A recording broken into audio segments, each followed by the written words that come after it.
আসন্ন বিপিএল এর জন্য অভিজ্ঞ তারুণ্যের সমন্বয় দল গঠন করেছে রাজশাহী ওয়ারিয়র্স। জাতীয় দলের টেস্ট অধিনায়ক নাজমুল হোসেন শান্তকে অধিনায়কত্বের ভার দিয়েছে ফ্র্যাঞ্চাইজিটি। এক ফেসবুক পোস্টে এই ঘোষণা দিয়েছে ফ্র্যাঞ্চাইজিটি।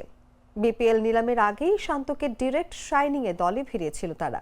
রাজশাহীতে মুশফিকুর রহিম, আকবর আলীর মতো ক্রিকেটারদের নিয়ে দল সাজিয়েছে রাজশাহী। তানজিদ হাসান তামিম, পাকিস্তানের সাহিবজাদা ফারহানরাও খেলবেন এই দলের হয়ে।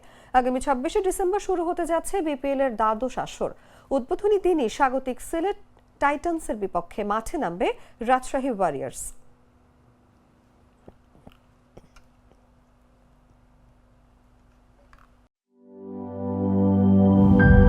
গ্লিটারের টুইন লেমন ও অ্যান্টিব্যাকটেরিয়াল ফর্মুলা বাসনকে চকচকে জীবাণুমুক্ত করে আমাদের দেয় গ্লিটার গ্যারান্টি।